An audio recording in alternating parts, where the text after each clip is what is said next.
Iberaval, la sociedad de garantía con más socios de España, te ofrece Compromiso.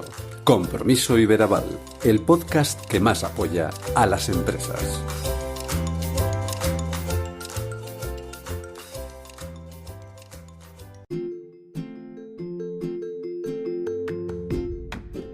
La nueva temporada de Compromiso Iberaval comienza con fuerza. De hecho, tras esta introducción vas a poder acercarte a dos ámbitos fundamentales dentro de las empresas, sean del tamaño que sean: la búsqueda de la realización y el bienestar por parte de los empleados y la importancia de la comunicación. Son elementos, como digo, que conviven en el día a día en los trabajos, que suelen ser un lugar en el cual pasamos una buena parte de nuestra vida adulta.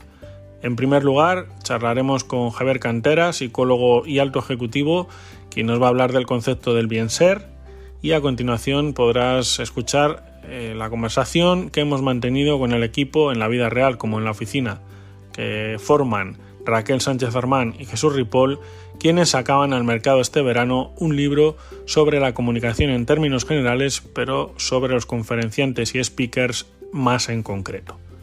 ¿Nacen o se hacen?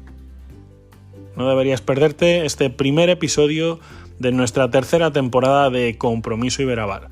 Confiamos en que nos sigas a lo largo de todo un año que promete ser apasionante. Comenzamos.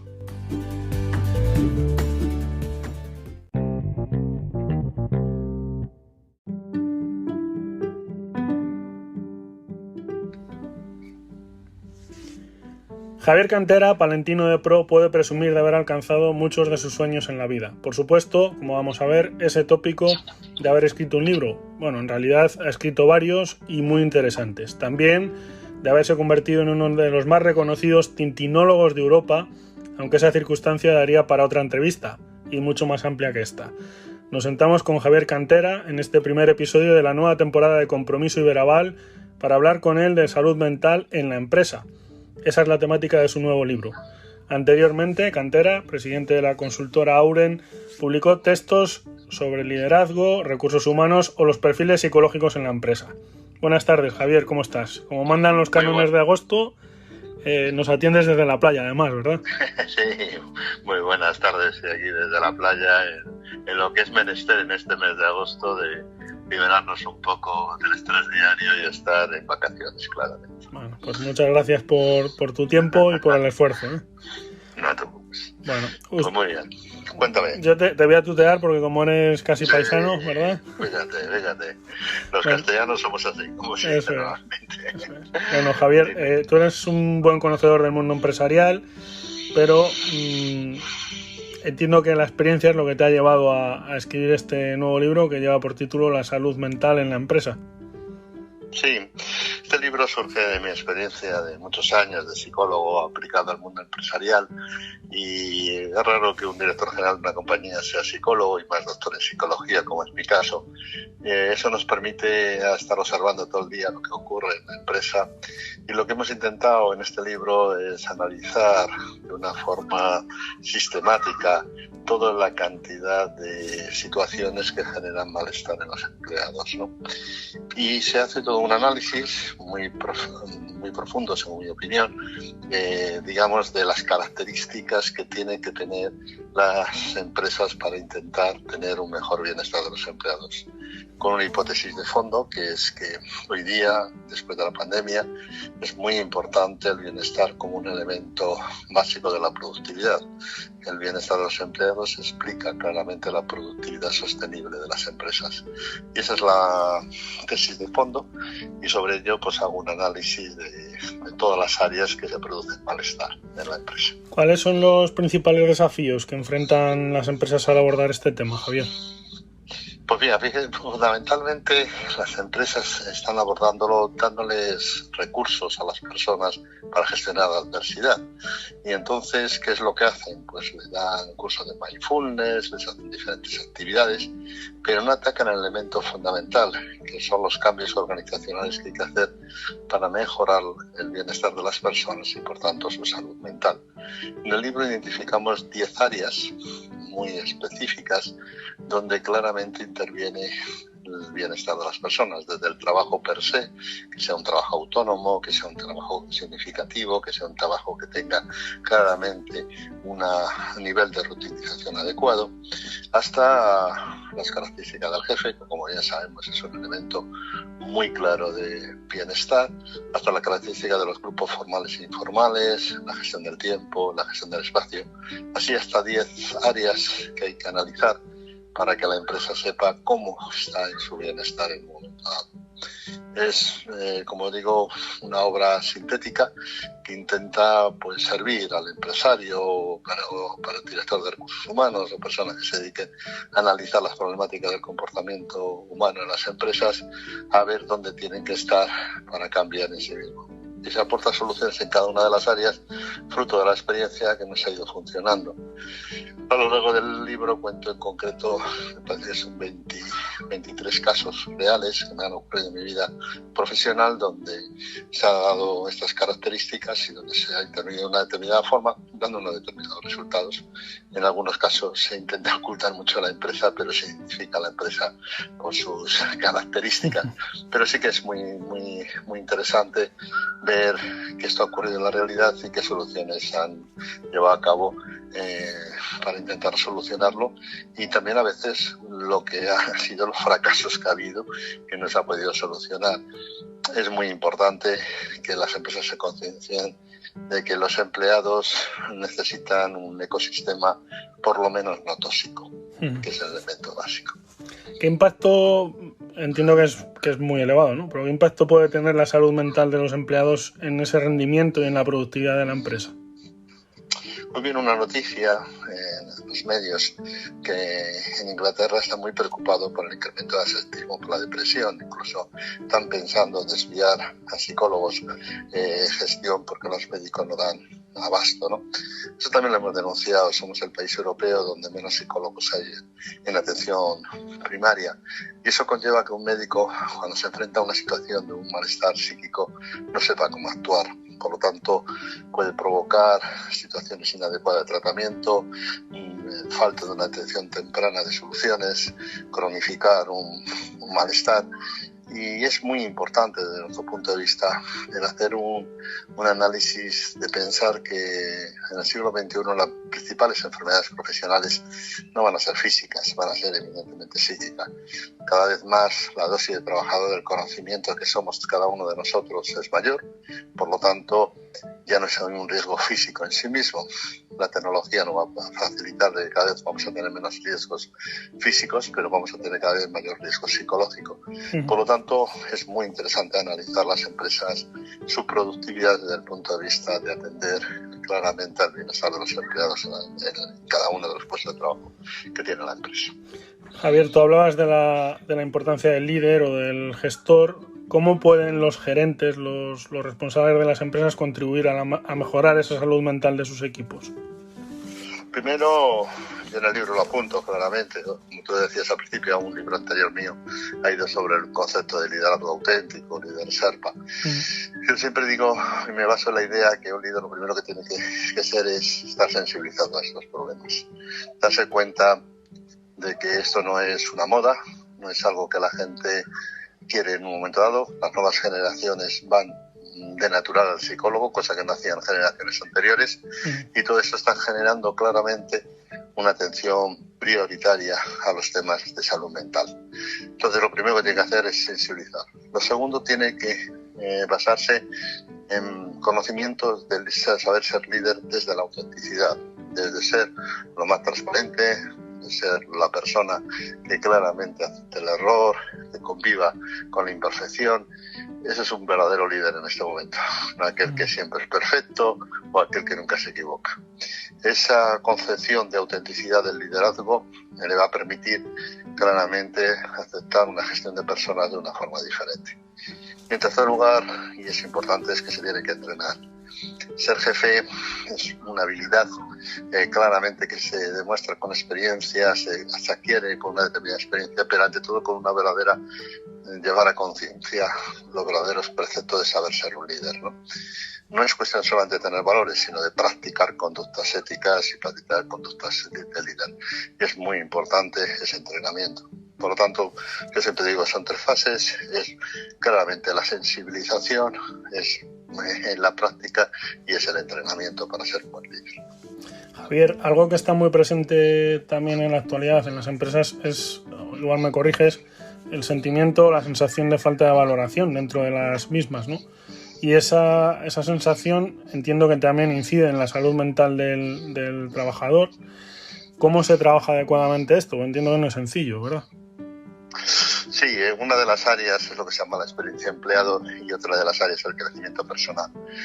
Nadie puede pensar que las empresas una persona tenga bienestar si no se incide o se analiza su crecimiento personal, que no es solo el crecimiento profesional. Nadie va a crecer profesionalmente si no crece personalmente. Por lo tanto, es muy importante poner ese hueco de que la gente tiene que tener habitualmente retos de crecimiento, ¿no? Yo siempre, cuando formo a directivos, les digo que la gran habilidad del directivo es saber poner retos de crecimiento a su gente, ¿no? Y eso, el directivo tiene que saber poner esos retos para que el trabajo que tenemos todos y cada uno de nosotros tenga oportunidad de ser una posibilidades de crecimiento personal. Y también es muy importante la experiencia de empleado. Cada empleado vive su experiencia de una forma diferente. Por lo tanto, es muy interesante estar preguntando al empleado. La voz del empleado hay que meterla dentro de la variable de las políticas de gestión de personas. Menos política de gestión de personas hecha en el laboratorio, más política de gestión de personas con la voz del empleado, con lo que la gente quiere verdaderamente. No poner una cesta de frutas a la entrada porque queda moderno, sino preguntar a la gente qué queréis que podamos hacer para que pongas una sonrisa cuando entres a trabajar.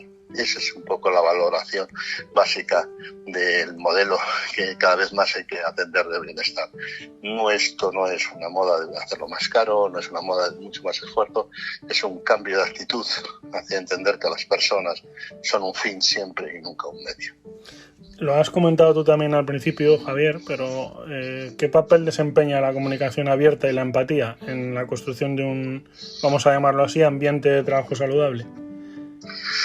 Bueno, es una variable del liderazgo auténtico. El liderazgo auténtico se basa en la transparencia y se basa en que en un momento dado la gente sepa que la gran evolución que tuvo el ser humano de ser un primate es cuando se desarrollaron las neuronas espejo que, como bien sabemos, son las que nos permite ser empático y ponernos en los pies de los otros o en la piel de los otros. Por lo tanto, la empatía es una de las soft skills fundamental tanto para un empleado como para un directivo, y la empatía hay que desarrollarla. No vale decir que cada uno tiene la que tiene, todos somos susceptibles de mejorar nuestro nivel de empatía, y es muy importante estos ejercicios que hacemos los psicólogos de conocimiento de la gente, porque la empatía hay una cosa que hay que forzarla, que es salir un poco de nuestra zona de confort, de que lo más habitual es que todo el mundo piense como yo pienso, no que yo me tenga que adaptar como piensan los demás. Y eso es un ejercicio que tenemos que hacer todos y cada uno, no solamente en la esfera del trabajo, sino en cualquier esfera de nuestra vida diaria. ¿Existe relación entre la creatividad y el bienestar emocional en el puesto de trabajo, en el lugar de trabajo? Sí, existe bastante relación. Vamos a ver, el bienestar es un elemento, digamos, que no hay que asociarlo solamente al bienestar hedónico. Bienestar hedónico, físico, psíquico, sino también a una cosa que yo en este libro humildemente configuro un concepto que llamo bienestar de propósito. Es decir, lo que quieres ser tú de mayor y lo que quieres ser de mayor tu empresa. Esa afinidad de tu propósito de vida con el propósito de la empresa. Ese es el verdadero compromiso en este momento. Y ahí también describo o expongo un término que no existe en castellano, pero yo le he puesto nombre, que le llamo el bien ser, que es un paso superior al bienestar. Bienestar es algo que puedes tener un día y puedes no tener otro día. El bien ser es que fruto de que has asumido que el malestar es una parte de tu bienestar, pero que al fin y al cabo estás trabajando todos los días para tu bienestar, acabas teniendo internamente asegurado que no dependes de valores externos para tener una buena salud mental o ser feliz en un momento dado. En el contexto de trabajo actual, que es cierto que ha variado en los últimos años, todos sabemos por qué, en este contexto hay mayor flexibilidad. entiendo que esta circunstancia realmente ha supuesto un reto suplementario para las empresas. No sé cómo lo ves tú. No, ha venido a derribar un mito que teníamos ya y íbamos derribándole poco a poco. Lo que pasa es que la pandemia nos lo quitó totalmente, que es el presencialismo. En época del siglo XIX y principio de los siglos XX, del siglo pasado, el presencialismo era la forma de justificar el trabajo, se medía por tiempo. Hoy día el tiempo no es la única variable para determinar el trabajo bien hecho, es la contribución, son los resultados. Por lo tanto, la flexibilidad del teletrabajo es un gran elemento de conciliación y de bienestar de los empleados. Siempre y cuando tengamos una determinada dosis, no se puede pasar del presencialismo al onlineismo, estar todo el día online, ¿no? Tenemos que saber mezclar días de presencialismo con días de trabajo online. Sí, cuando se va a trabajar en presencia no se trabaja individualmente, porque para eso tienes la cota de teletrabajo, ¿no? Y es muy importante esa visión desde mi punto de vista de compilar y de ser flexible en esas visiones híbridas, porque ahí está verdaderamente la dosis que los empleados pueden llegar a tener en un momento dado. No podemos pensar solamente en empresas que el 100% sea presencial, ni tampoco en empresas que el 100% sea online. Pero esa dosis hay que buscarla en cada uno de los sectores, ámbitos, tipo de trabajo y visiones que podamos tener en trabajo, que nunca podrán tener teletrabajo y otros que sí pueden tener teletrabajo. Es la flexibilidad el concepto mayor que hay que utilizar ahí. Javier, un problema dentro de las empresas tiene que ver con el absentismo laboral y otras variables, ¿verdad? Y esto en ocasiones tiene que ver con el agotamiento emocional y el estrés en el puesto de trabajo. No sé cuál debe ser el enfoque sobre la prevención de estas circunstancias. Vamos a ver, todos sabemos desde hace mucho tiempo que el estrés no es malo. Hay un tipo de estrés que te sirve a ti para crecer, para aprender. El problema es la cronificación o el continuo situación de estrés que genera claramente una inadecuación física y psíquica. El estrés hay que atacarlo de muchos factores, pero hay uno que para mí es fundamental, que es ser consciente de que se tiene estrés. Yo creo que una forma de combatir fundamentalmente el estrés es siendo consciente. Por eso creo que el agotamiento, el estrés, hay que ponerlo encima de la mesa y hay que analizarlo como una variable más de peligro que tiene un trabajo. Todos podemos llegar agotados o podemos llegar a tener un estrés. Es muy importante analizarlo, es muy importante ser consciente de ello y luego tomar medidas. En las medidas le acontece a la empresa. La empresa es aquella que tiene que verificar que el estrés o el agotamiento está generando claramente una posibilidad de un mayor asentismo. El asentismo psíquico, como yo digo, es tan preocupante como el asentismo real, ¿no? Gente que va a trabajar pero está pensando en otra cosa, ¿no? Y ese asentismo psíquico es muy debido a gente que tiene una situación de agotamiento, a gente que está desilusionada por multitud de situaciones o por mantener continuamente un ritmo infernal de trabajo. Yo creo que es muy importante los análisis de tiempo, los análisis de medidas que podamos ir tomando para hacer realmente un ecosistema mucho más adecuado al bienestar y mucho menos al malestar. Pero también en el libro digo, pero sin caer en lo que yo llamo la dictadura de la felicidad.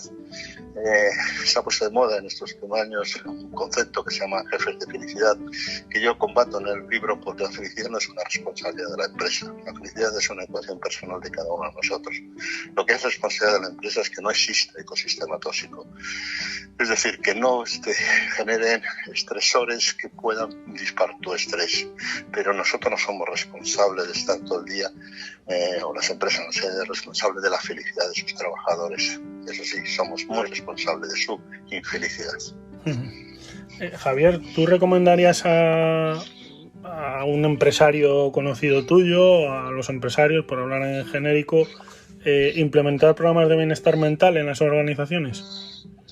Sin duda. Yo llevo programando hace muchísimo tiempo, pero fijaros, esto no es volver a psicologizar la realidad y esto es como buenos castellanos que somos, sentido común aplicado. Es decir, ¿qué es lo que se trata? Se trata de buscar espacios, ocasiones, tiempo, donde la gente pueda entrar en relaciones informales y pueda generar un ecosistema más amigable y más humano que lo que había anteriormente.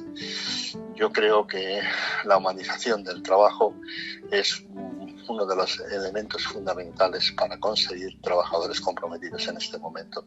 Por eso hay gente que lo llama bienestar, hay gente que llama hacer consultas psicológicas.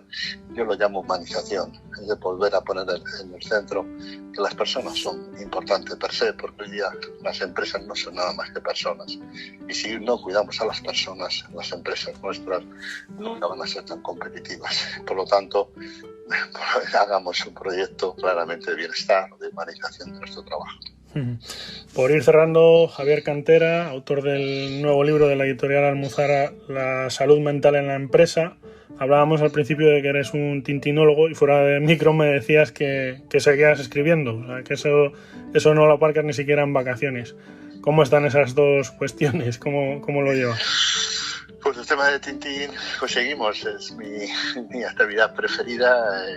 En este año acabo de ir a todos los sitios que en todos los cómics de Tintín están, me falta uno solamente, y es una sesión viajar a un sitio donde Tintín puso sus historias, pero es una fricada, como yo digo. Y en segundo lugar, lo de escribir, pues sí, estoy con otros 2 libros, uno que va a salir a final de año sobre cómo gestionar personas en firmas profesionales, fruto de la experiencia que estoy adquiriendo aquí en Auren, y luego otro sobre humanismo tecnológico, donde voy a intentar hablar del famoso bienestar digital, que en este momento tampoco tenemos mucha gente, que estamos un poco esclavizados por estar en las redes, por estar en sitios que antes no lo teníamos tan al pelo, ¿no? Y yo siempre recuerdo de que en mi pueblo, cuando yo era pequeño, el periódico llevaba con 2 días de retraso y no se hundía el mundo. En cambio ahora estamos nerviosos y no nos hemos enterado de la noticia que ha surgido hace media hora. Con lo cual, todo este cambio de nuestro bienestar por la infosicación que tenemos con los sistemas digitales, también lo trato en este libro que llamo Humanismo Tecnológico. Efectivamente. Javier, una última pregunta a colación de esto que comentas, porque vamos a decir que me lo has puesto del pie, ¿no? El tema de la inteligencia artificial, que también tiene que ver mucho con esto, ¿no? O sea, hay mucho, vamos a llamarlo también, estrés posmoderno con todo esto de la inteligencia artificial y todo lo que arrastrábamos antes, y todos esos reportajes cada cierto tiempo aparecen en los que se dice que se van a perder X miles de puestos de trabajo. No sé si tú lo ves con ese miedo, o a lo mejor es una oportunidad. Yo creo que no es que no sea una oportunidad, pero siempre será una oportunidad para el negocio, pero yo creo que es un miedo un poco irracional, por 2 razones fundamentales. El ser humano tiene una capacidad de adaptación tan clara que esta revolución de la inteligencia artificial, que es igual que sucedió con Internet hace 20 años y que sucedió con 24.000 cosas nuevas que han ido surgiendo, nos permitirá ser y hacer mejor nuestro trabajo, pero seremos capaces de adaptarnos. Sí, es verdad que ya no será el mejor aquel que más sepa, a lo mejor, sino aquel que mejor sepa hacer preguntas a la inteligencia artificial. Cambiarán nuestras habilidades, pero la capacidad de adaptación del ser humano es infinita. Y segundo, yo soy un gran defensor de la tecnología. Creo que la tecnología es una obra humana, y como buena obra humana es una obra que puede conseguirse claramente cambiar y hacer. Sí, es verdad que el problema de la inteligencia artificial, por lo mismo, es casi un problema de geopolítica, de quién puede utilizar estos instrumentos inadecuadamente. Pero no es un problema empresarial, o es un problema humano. Yo creo que el ser humano se adaptará y el ser humano sabrá sacar las mejores condiciones a la tecnología. Eso sí, en Europa abrazaremos con nuestro código ético, claramente.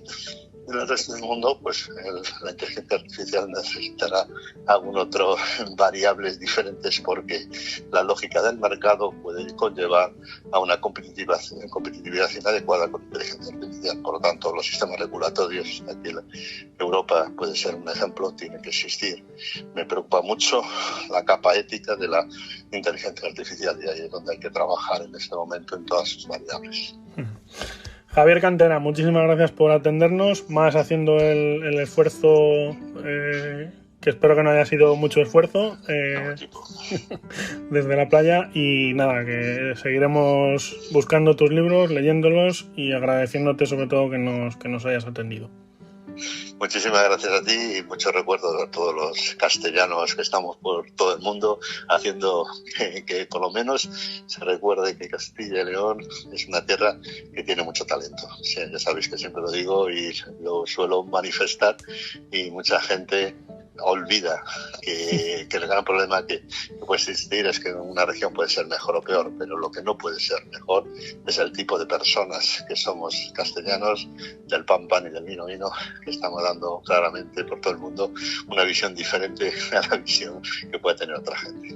Muchísimas gracias, Javier. Venga, nos vemos. Muchísimas gracias a ti, Vicente.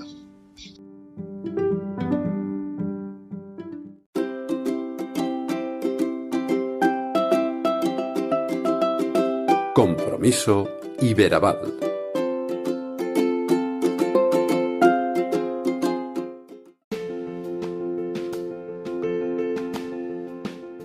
Raquel Sánchez Armán y Jesús Ripoll son mucho más que una pareja, son un equipo. Socios en la vida y en los negocios, se lanzaron al emprendimiento tras haber pisado la empresa privada y la verdad es que no les va nada mal. Lo vamos a poder ver. Raquel, como ella misma apunta, no supo que quería ser de mayor hasta que cumplió los 45. Historiadora de formación, afirma de su vida, o que su vida cambió tras escuchar una conferencia. Es cofundadora, junto a Jesús, de Helpers Speakers, una agencia de contratación de conferenciantes, oradores, presentadores, formadores y artistas para eventos, que a su vez es una escuela de conferenciantes. Por su parte, Jesús, uno de los mayores expertos en retail de nuestro país, ha ocupado puestos directivos en empresas nacionales e internacionales y se lanzó a la aventura de emprender tras una experiencia vital que le hizo cambiar de rumbo. Es profesor y mentor en universidades como la UNIR, el CEU o la Escuela de Negocios IEBS, entre otras muchas.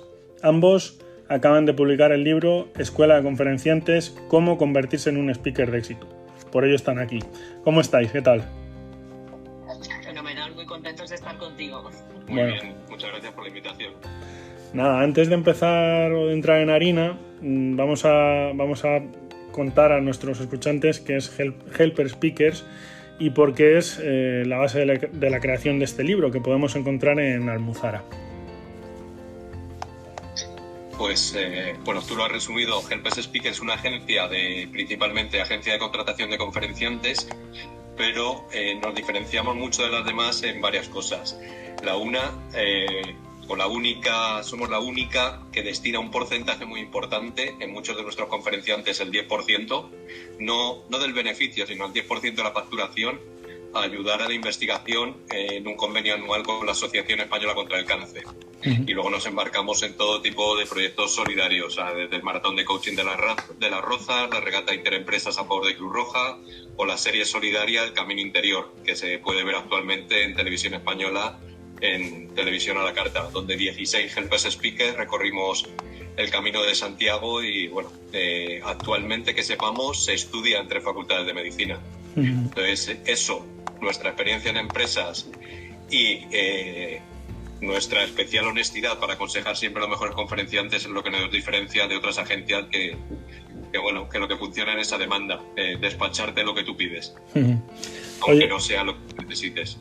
Yo os voy a hacer unas preguntas, igual os suenan un poco raras, ¿no? Pero bueno, estaba inspirado cuando me puse delante del ordenador a plantearlas. Ahí va la primera, a ver qué os parece. Es una pregunta un poco singular, ya digo. Si convertirse en un speaker exitoso fuese un plato de alta cocina, ¿qué ingredientes necesitaríamos? ¿Qué se necesita para ser un speaker de éxito? Pues lo primero yo te diría saber hablar, por supuesto, pero también saber pensar. A lo primero te podemos ayudar, a lo segundo tiene que venir de serie. Entonces es súper importante porque hay muchas personas que tienen que decir, tienen una historia tremenda, pero no saben comunicar. Entonces lo primero, saber conectar con tu público, saber, pues eso, ponerle emoción, ponerle pasión, y esto No es fácil, aunque cada vez hay más intrusismo y más gente que quiere ser conferenciante, pero es que hay una gran diferencia entre la gente que se prepara y la que no. Mira, por ejemplo, Mario Alonso Puig, yo creo que es uno de los número uno indiscutibles, pero es que no está ahí por casualidad. Lleva a sus espaldas un montón de conferencias, pero también lleva un montón de cursos de oratoria, ha hecho teatro, maneja las pausas como nadie, o sea, es magistral, pero todos los número uno empezaron pues eso, por formarse, y ahora mismo, o sea, hay un afán pues eso, de querer medrar sin ningún esfuerzo que desde luego con nosotros no va para nada. La cultura del esfuerzo, qué importante es. Oye, venimos de una época dura, de reclusión, que ya casi prácticamente hemos olvidado por los años del COVID, pero ¿qué vacuna, por lo del COVID, qué vacuna impartiríais a los futuros speakers para superar el miedo escénico? ¿Qué se necesita? Bueno, ahí con el miedo escénico, nosotros en los cursos que impartimos se lo contamos. O sea, todos los grandes oradores han tenido un miedo, y el miedo se vence con preparación. Entonces, si tú sabes muy bien cómo arrancar tu conferencia de una manera natural, por ejemplo, contando una anécdota o contando lo que quieras contar, pero impactando, por ejemplo, como Agatha Christie, con un muerto en la sala, algo que impacte y que enganche. Pero eso hay que entrenarlo, porque tú cuando ves a un speaker que a veces parece que improvisa, que hace una broma, hasta esas bromas están improvisadas.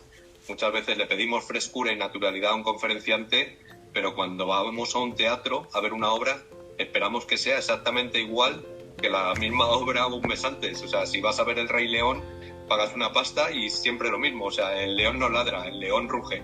Entonces los conferenciantes lo mismo. Entonces lo que ha dicho Raquel, preparación, preparación y preparación. Es cómo se vence el miedo. Y lo explica muy bien uno de nuestros conferenciantes, que es un TEDx. Dice, yo no soy el responsable cuando voy a desactivar una bomba. Yo lo que he hecho es prepararme muy bien. Entonces, no, y además, es que perdona que te corte, pero vencer el miedo es muy complicado, pero hay muchos conferenciantes que tú los estás viendo, estamos con ellos en el backstage y estás viendo que están nerviosos, están con ese punto de adrenalina antes de pisar el escenario, y eso es fundamental. Pero cuando salen a darse, salen tranquilos o aparentemente tranquilos, tienen miedo, en el fondo todos tienen miedo, pero aún así lo hacen. Ese es el punto de inflexión, esa es la diferencia, y yo siempre los comparo con un patito en el lago. Tú los ves calmados, pero es que por debajo del agua están moviendo las patitas para mantenerse a flote, pero eso es lo que no se ve, esa es la actitud. Oye, lo estáis diciendo, básicamente la preparación, como en todo, ¿no? Es un arma secreta del conferenciante, pero vamos a ir un poco más allá. El conferenciante que cautiva no es todo conferenciante que se pone delante de un auditorio.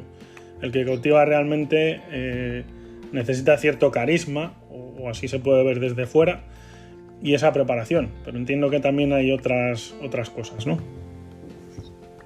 Sí, o sea, está claro. Hay una parte que es hablar en público y cautivar a tu audiencia sabiendo hablar en público, sabiendo construir tu conferencia, que sea como el viaje del héroe, ¿no? Y con un final impactante, que se recuerde, a ser posible, que nos retrotraiga al inicio. Pero está el tema de la marca personal. O sea, hay personas que les presenta el presentador y según salen a escena todavía no han dicho ni una palabra y ya se cae el auditorio de aplausos. ¿Por qué? Mario Alonso ahora mismo yo creo que tiene 1.300.000 seguidores en Instagram. Pues le va a aplaudir muchísima más gente que alguien que tiene 1.000. A nosotros nos escribe muchas personas que quieren ser conferenciantes, o sea, una media de 3 al día, eso hacen unos 90 al mes, que simplemente porque tienen experiencia como directivos, muchos de ellos en recursos humanos, ya se creen que pueden dar conferencias. No se acuerdan que estuvieron 5 años de carrera, 2 años de máster, 1 año de prácticas y 3 años en trabajos basura hasta dominar un poco y tener un salario decente. Y ahora quieren simplemente, como tengo 10 años de experiencia como directivo, yo ya puedo hablar en público. Mira, primero, lo que tú dices, o tienes cierta marca personal o ninguna empresa te va a querer contratar. Porque para un evento o 2 que hacen al año quieren a alguien con cierto renombre. Por ejemplo, una cosa muy fundamental es tener un libro publicado que te sitúe como experto, pero tienes que tener esa marca personal y luego tienes que hacerlo muy bien, porque de cada conferencia bien hecha te van a salir otras 2 o 3, porque presentes en la sala te van a recomendar a sus parejas que trabajen en otras empresas. Entonces, si no te contratan 2 conferencias de cada conferencia que das, es que no lo has hecho bien, por mucho que tú creas que sí. Y luego aparte hace falta emocionar, o sea, no solo lo que dices, sino también cómo lo dices. De hecho, es mucho más importante cómo estás transmitiendo, cómo estás conectando con esa audiencia. Entonces, es que es un dogma innegociable de la neurociencia. Sin emoción no hay conexión. Tienes que emocionar a la gente, tienes que hablar desde el corazón. Hay un aspecto que tiene que ver precisamente con esto que dice Raquel, que es la parte de la comunicación efectiva, ¿no? Porque no es lo mismo la comunicación que la comunicación efectiva. Hay que trabajarlo en positivo, pero no sé si hay elementos en negativo, digamos. ¿Qué es lo que puede afectar más a que una comunicación no sea efectiva? No sé si me explico bien. Pues para nosotros, por ejemplo, la falta de originalidad, el estar copiando, ese adocenamiento que hay ahora mismo, que dicen las mismas frases, todo tan manido, para nosotros es fundamental ser original. Siempre decimos que si eres uno más, serás uno menos. Entonces, destacarse. Sí que hay temas comunes, lógicamente, pero es que estamos muy habituados a gente que va replicando los mismos mensajes, incluso por ejemplo, conceptos como las personas vitaminas, que además intentan hacer lo suyo. Para nosotros eso, bueno, se nos encienden todas las luces de alarma. Y luego otra cosa fundamental para nosotros también es hablar desde la pasión, pero sin egos. O sea, baja un poquito la intensidad. Sí que está bien saber que eres un experto, un referente, pero cuando vemos a alguien en el escenario con esa prepotencia, eso para nosotros también es un punto muy débil en tema de los conferenciantes. Sí, y Raquel lo ha mencionado antes, mencionando la preparación de María Alonso. O sea, no es solo el mensaje y la pasión que le pongas, es la actitud. Hay gente que se agarra al atril porque ahí tiene sus notas, mira hacia abajo, no conecta con los ojos, no sonríe cuando toca, no pone una voz triste, no hace pausas, lee porque se pone nervioso. Entonces, escondido detrás de ese atril, pues no vas a conectar nunca. O sea, sí, luego tienes que lanzar también, alguna pregunta. Claro, una cosa también muy importante, hablar en público es hablar en público, no es leer en público. Y ya no te digo tener tus notas, porque bueno, algún apunte, alguna chuletilla de vez en cuando nunca viene mal y eso es lícito, pero estas presentaciones que realmente te están llenando de texto y que te están abrumando, y la gente, pues eso, que te está leyendo, está más pendiente de la presentación que otra cosa. También nosotros incidimos mucho en que una buena presentación, bueno, lo primero tiene que ser prescindible. Si puedes evitarla, bien. Y si no, pues que sea algo que realmente aporte, que sean imágenes, nada de texto o mínimo, alguna palabra impactante. Pero eso también es otro punto negativo para nuestro entender. Oye, ¿hay alguna poción mágica que hayáis incluido en el libro un poco para crear cierta intriga, ¿no? Y que la gente vaya como locos a comprarlo a la librería de su barrio o por Amazon? Yo ahí no entro, ¿no? Pero ¿hay algún tipo de poción mágica para desarrollar la empatía, que tiene que ver también con todo esto que estáis contando, con la audiencia, y que eso permita conectar de una manera más clara con quienes os están escuchando, o no? Mira, hay una muy clara, que es una de las H's o de las palabras con H de Helpers, es el humor. O sea, hasta la cosa más seria del mundo, con humor entra mejor. O sea, si aburres a tu audiencia, se duermen. Y como dice Raquel, las personas dormidas no escuchan. Entonces, puedes contarlo con humor, porque al final es una forma de emocionar a la gente, de hacerla que se sienta tranquila, y cuando tú haces que la gente se lo pase bien o sienta curiosidad, la información, penetra 100 veces mejor. Entonces esa es una de las pociones mágicas. ¿Y hay algún truco para porque ocurre también a veces, ¿no? Entiendo que a ponentes de cierta relevancia o renombre, pues no, ¿verdad? Pero ¿existe algún truco cuando la audiencia no está muy receptiva? Lo tenéis detectado, obviamente, supongo, ¿no? Hombre, la verdad es que estudiar a la audiencia es uno de los puntos principales que debería tener en el orden del día todo ponente. Nosotros siempre hacemos un briefing con el cliente precisamente por eso, para saber qué perfil tienen, si están allí voluntariamente, si por ejemplo es un evento corporativo y que esto forma parte de la conferencia de una convención de ventas, por ejemplo, pues no todo el mundo querrá estar allí en ese momento. Entonces, fundamental sea cual sea el perfil, hablar para ellos, adaptar tu lenguaje y adaptar el nivel de la conferencia a ese público que te está escuchando. Y luego también, como decía Jesús, arrancar con un muerto en la sala como Agatha Christie. Es que hay que conectar desde el minuto 1, como las naranjas. O sea, si no se le van las vitaminas. Esto es así, es fundamental. Y en el guión de un speaker siempre tiene que haber algún tipo de... va en línea todo lo que estamos hablando, ¿no? Pero algún tipo de anécdota que sea memorable, algún tipo de gancho, no solo al principio, obviamente. Esto lo hablo yo muchas veces con un compañero aquí en el trabajo. Si sales con la cremallera bajada, ya hay una anécdota que todo el mundo va a recordar, ¿verdad? Pero tienes que manejar otro tipo también de recursos a lo largo de tu charla, ¿no? Existe, como digo, alguna fórmula, hablamos mucho de fórmulas, ¿no? Pero ¿existe alguna fórmula para tener anécdotas memorables? Por ejemplo, basarse en lo vivido. ¿Cómo lo veis vosotros esto? Hombre, desde luego, siempre que tú estás hablando desde la experiencia, eso para nosotros es un grado. A mí, que tú te leas un libro muy gordo y que empieces a dar conferencias porque estás muy leído, vale, pero nosotros apostamos por los conferenciantes que hablan desde la experiencia. Si me estás hablando de liderazgo, demuéstrame que has estado en el mundo de la empresa, que has creado algo, igual que los emprendedores.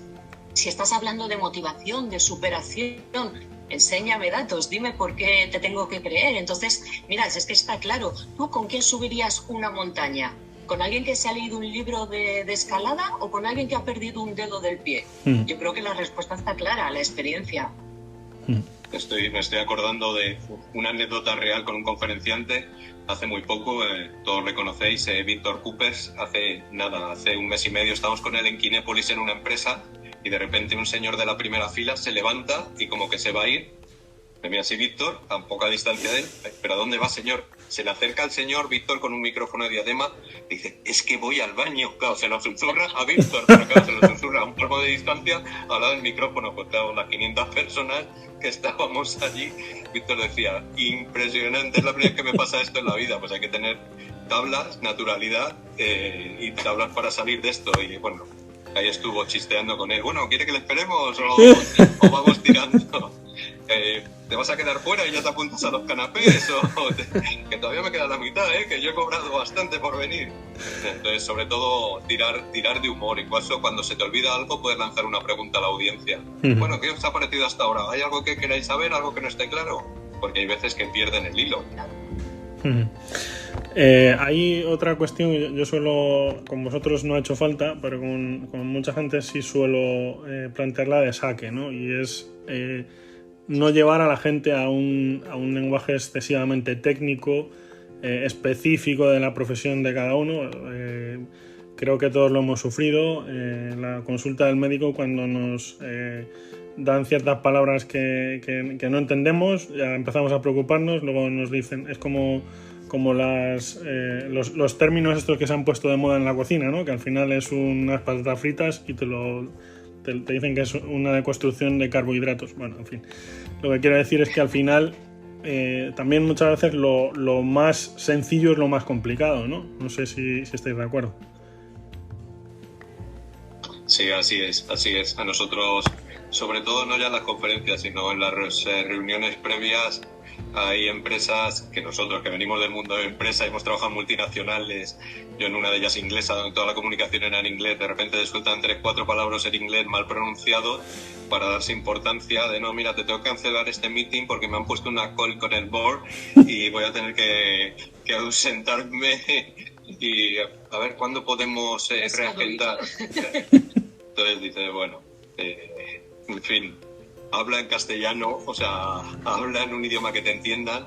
Por eso insistimos mucho siempre, aunque alguna empresa diga, no, si no es necesario, no. Insistimos en tener una reunión previa en donde el conferenciante sepa qué tipo de audiencia hay, cómo están, qué les preocupa y qué creen que es bueno de su empresa actual y qué creen que es malo.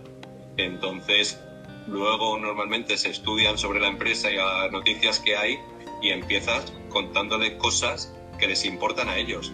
O sea, cosas de su sector, porque ya, no viene aquí a soltarnos la chapa, sino viene a contarnos algo que nos va a interesar. Entonces hay que adaptar el lenguaje a cada empresa. No es lo mismo ir a una empresa de automóviles que ir, como esta persona que nos llamaba, a un congreso médico de neurocirujanos. O sea, no puedes usar el mismo lenguaje. Otro aspecto que también es muy relevante, yo os decía la anécdota de la cremallera, pero es que es tal cual, es el lenguaje no verbal, ¿verdad? Que también resulta esencial a la hora de enfrentarse a cualquier audiencia. A vuestro juicio, ¿qué debe hacerse para abarcar el escenario en este sentido?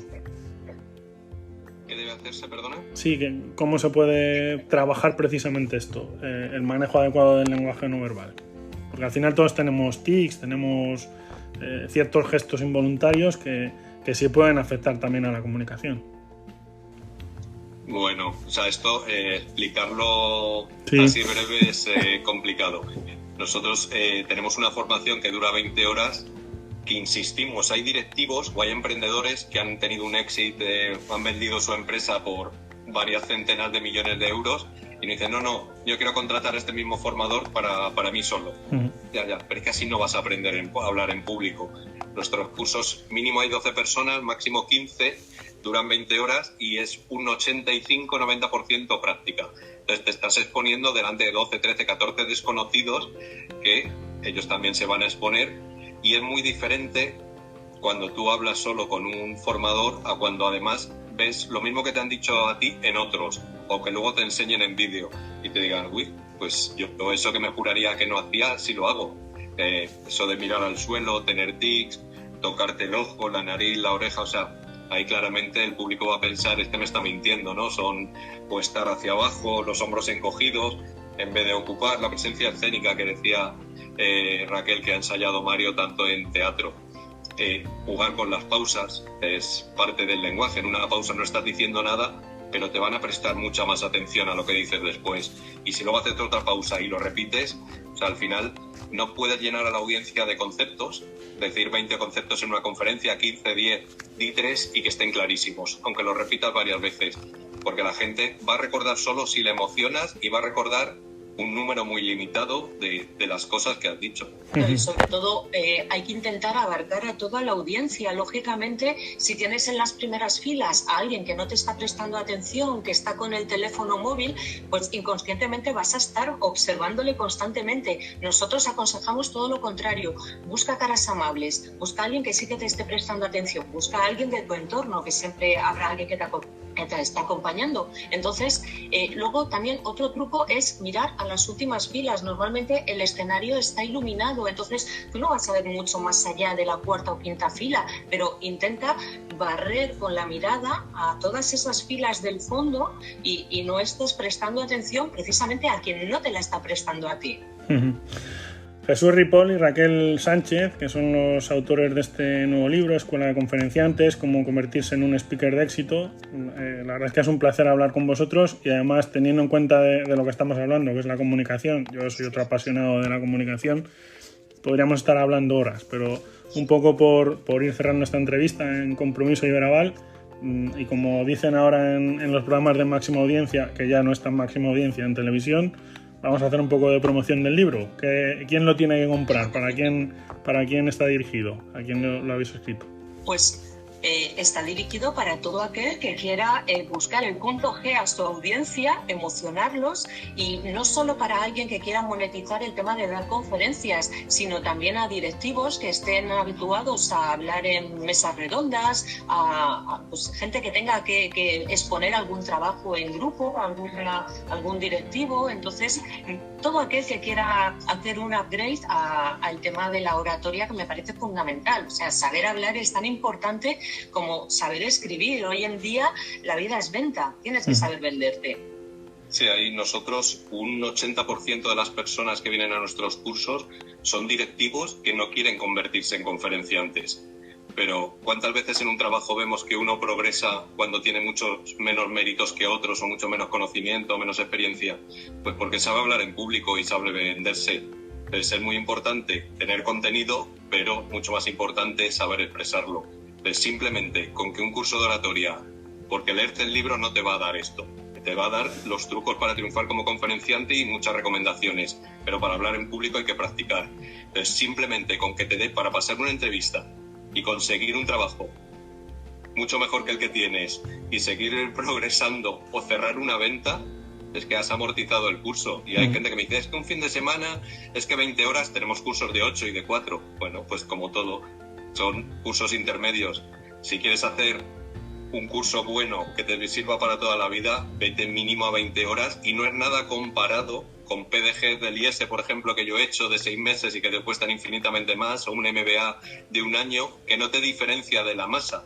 Es una cosa que el público anglosajón o que la enseñanza anglosajona nos lleva a una diferencia abismal con sus concursos de oratoria y de debate, porque ojalá nos hubieran enseñado a hablar en público desde que tenemos 6 años.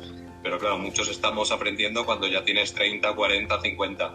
Pues no puedes dedicarle 20 horas a algo que te va a cambiar la vida mucho más que un MBA de un año. Jesús, Raquel, ha sido un placer. Os seguiremos de cerca y bueno, os deseamos mucho éxito con este libro y con los que seguramente vendrán después. Muchas gracias. Muchísimas gracias, Chema. Un placer. Pues nada. Muchas gracias.